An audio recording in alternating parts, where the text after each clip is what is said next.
welcome to the Grayspace. Welcome. Gang, gang. So we want to start having more conversations about things that we believe need to be talked about more. Period. Yeah, we don't have it all figured out yet, but let's figure it all together. Yeah. All right, so my name is Andre and I am a youth leader here at Fnl. I create content online, I do public speaking, and recently I've been learning about gardening and plants, which I think is just amazing. Oh wow, plant. Yeah. This is his plant right there. He grew it himself. And my name is Princess. I'm 24 years old, and I'm also one of the volunteers here, or one of the leaders in FNL. And I sing and sometimes dance. She's like TikToks? Before. Insert Princess's TikToks. Yeah. Do you have TikTok? No. So hey guys, I'm Gio. I'm 20 something. Gio said my turn. My turn. Just like, enough with these people. Shine on me. So I'm a leader. I'm a youth leader here in FNL, and I also I'm an entrepreneur and I'm a dancer. I create culture. Wow. And I'm born for greatness. Amen. Whoa. Wow. That's all. Okay. Truth bombs. Alright, my name is Pao, I'm 24 and also part of the leaders here at FNL. And I am currently in my second year of Bible school. Fnl Tv Global. She holy. She's single also. Wow, thank you very much. And yeah, that's it. My name is Favor. I'm 22. Oh my god, am I oh no, he's younger than me, Joe. How old are you? 21. Dope. Yeah. I was feeling special for a second. Anyway, I'm 22. What do I do here? I serve here. I was about to say, I was like, do I say I'm a leader or not? I don't want to put that pressure on myself. I'm just kidding. I'm one of the youth leaders here. I serve on the creative team in FNL. Full time. Are you throwing shade at me? Okay, I'm done. There's my intro, guys. That's my intro. Thanks. All right, so to start it off really quick, we're gonna have an icebreaker question. And so the question is, what is your earliest memory of church? Since all of us, we kind of pretty much grew up in church or we have a church background. So what is the earliest memory of church that you have? Really long services. Just really long services. I'm Nigerian. We have really long services because the longer you stay in his presence, that's it. The higher you the higher we go. Just stay there. How long is a long service? Or like a long Sunday gathering? You know, like a really long reunion when you're ready to go home, but no one else is ready to go home, and so you're just there like. Like they keep saying bye, but then it Is it like No, it's just like the spirit just keeps coming. you mean Doesn't let you FNL? Yeah, he's throwing shade now. Pastor Steven, if you watch this. For me, it's the tambourine dancers and the musicians and the worship leaders that are wearing a long sleeves polo, and then they're wearing a tie. And I remember my parents would bribe me to go to church, and they would bribe me that we were gonna go to the mall after, that we were gonna eat after. So Jollibee. those are the things that I remember.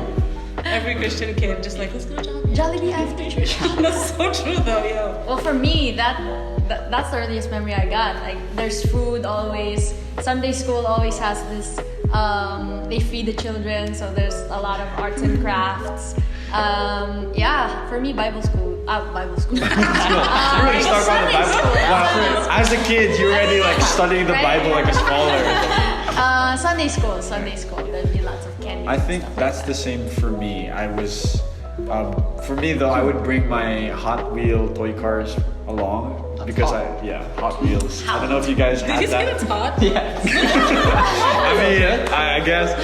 So I bring my Hot Wheels. The only problem was other kids tried to get it from me, and so we had like, just imagine 6-year-olds like, no, that's mine, like mini brawls, but as 6-year-olds. And I remember there were moments when I just got so fed up with all the other kids, I just wanted to leave and escape, but they wouldn't let me leave, and so I would try to secretly escape, and so the teachers would like try to hold me back. And then I remember just, when you're free, it's like, I'm a free man, like when I'm running back to my mom, like, Mom, save me! That's funny, and then your name would appear on the. Oh, yeah! Please get your Please child. attend to your child, Andre. He has escaped from this room. Yeah. But yeah. Is it Sunday school or prison? Because like you have It honestly sounds like a prison. But yeah, that's Never mine. That's mine. Mine, I believe I was 4 years old when my mom. I love how you have to believe it first. Like, I believe Because it. Go I ahead. can't really super remember the exact, but I believe and consider. I was 4 years old, so I could just remember the reference from Avatar. Yeah. I believe and can save the world. Anyway, I was 4 years old. She was 4. Yup, and I was wearing a dress, and then I believe that's the first time that I heard about the love of God.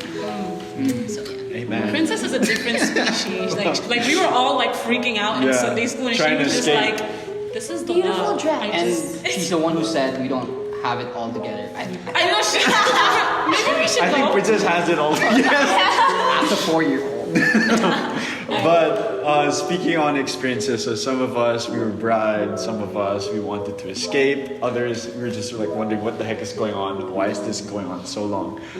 Certain experiences we have being in church or being involved in church lead to certain assumptions that we might have or that others might have as well concerning what it's like to be part of a church, to be a Christian.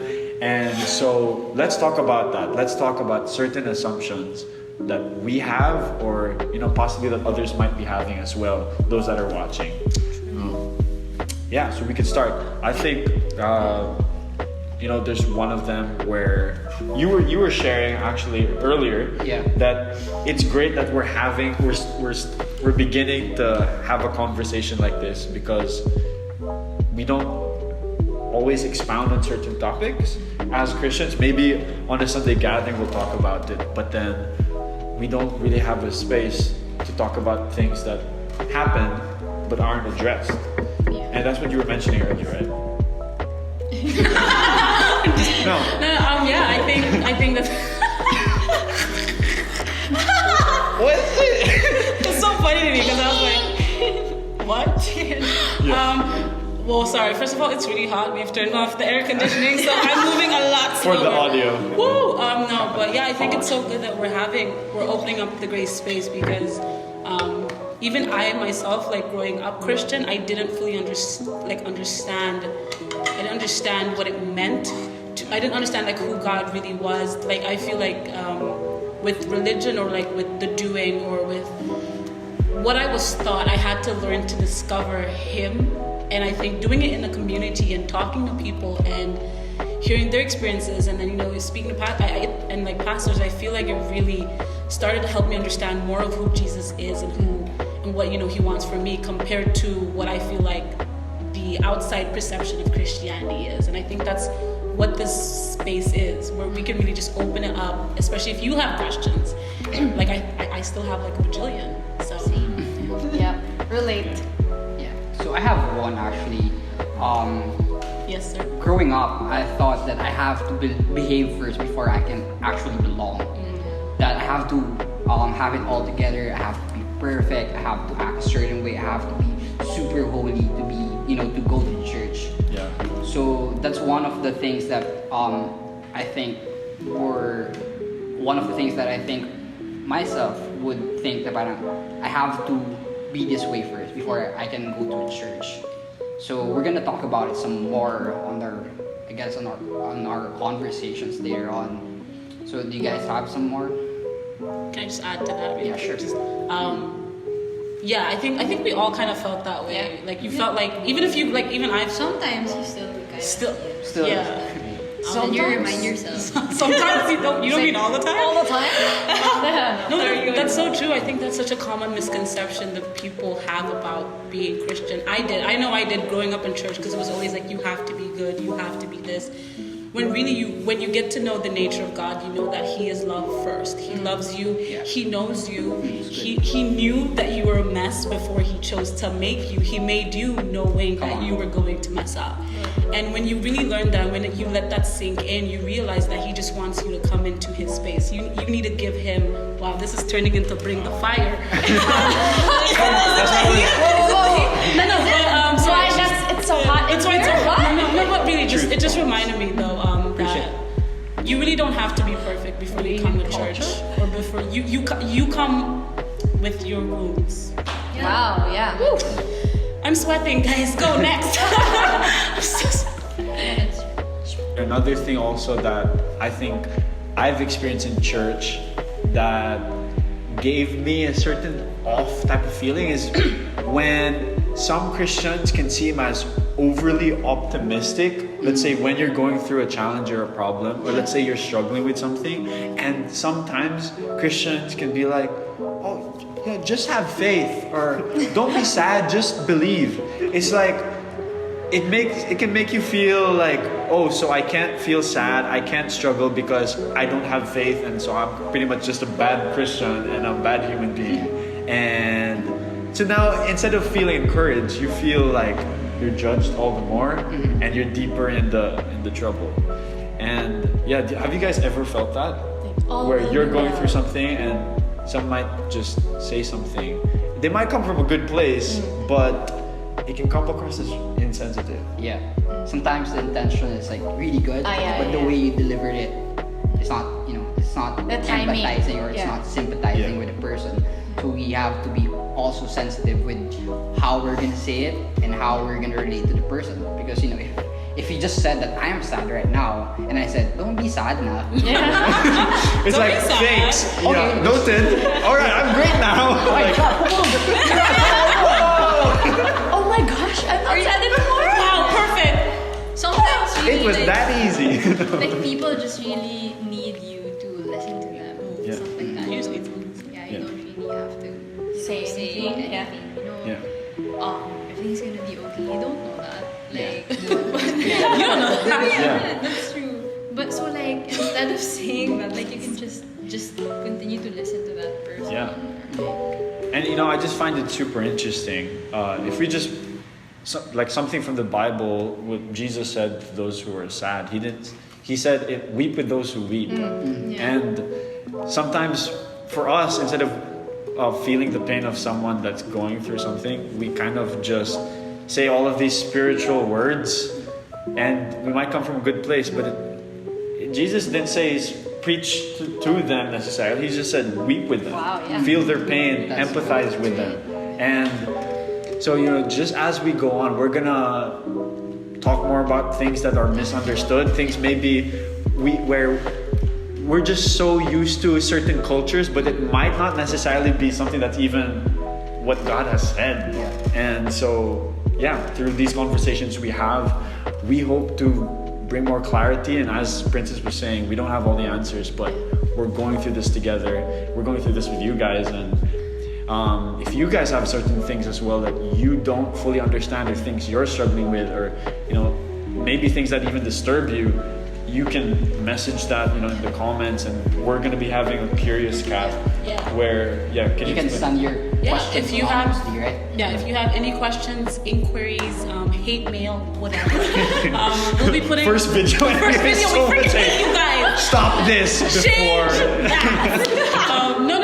If you have any questions that you're not comfortable leaving the comments or messaging us on our social media, we'll be putting a link to a Curious Cat account, which is somewhere where you can send in your questions, DMs, everything anonymously, and we'll look to getting in touch with you. I'm excited to have some like if we can get some of our youth Very pastors excited, on. yeah. Like Pastor Steven, Darren just came back. I'm excited to get like different people from our community to just come and talk more about just there's so much that can be hit. It's gonna be great. And I'm excited as well for the people that will send in certain things that we can talk about as well. So it's not just thoughts that are coming from us, but it's thoughts that you guys are sending in, so that we can all grow and kind of figure things out together. Yeah. So And you, I'm excited for you. Yeah. Like you right there, like you that clicked this video. Looking on the screen. Whatever reason you clicked this video for, I don't think it's an accident. However you came across this video, unless you were forced, unless like Andre sent you the link, like watch this. Swipe up. Unless you were right. No, but I believe however you came across this video, there's a reason. You know what I mean? That's a God appointment. Yeah. And we're here. We want to start conversations, uncomfortable conversations that are not talked about everywhere or anywhere. Drop the bomb. So as much. So we just want to talk about it some more, and don't hesitate to throw in some questions that are hard. we might not have all the answers. We may not may. even We be may. able to read. We hope to have Yeah. answers. Yeah. But yeah, Pastor Steven, are you there? Call a friend. Lifeline. We should Oh, do we that should one have that. day. We Like, all just like, call a Pastor friend. Steven, there's a question we cannot answer. Lifeline. But Yeah. you can also call us, we're gonna do live calls. And then Let's do that. I'm just kidding. But yeah. Yeah. But yeah, So, don't forget to this- follow the space. It's at fnl.ph. The Grayspace. At We don't, even, space. we don't even have an Instagram account for it yet. But maybe we'll have one. I Yes. don't know. Yeah. But Just to clarify, if you guys don't know the Grayspace, just letting you know, we're part of the youth. What is this? A youth church? What do we say? We're part of the youth church. Youth church. a youth team. We're part of the youth team. community. We're youth community. We forgot how to use Yeah, words. just introduce yourselves. If you know who we are, we're part of a youth community called Friday Night Live. Yeah. Yes. We're on social media. We're based in the Philippines. That's right. It's hot. Outside and in. So we're gonna end the video so we can turn on the air conditioner. Yeah. So, Stop. See you guys. this is the Grayspace. It's the Peace. space. Okay, aircon.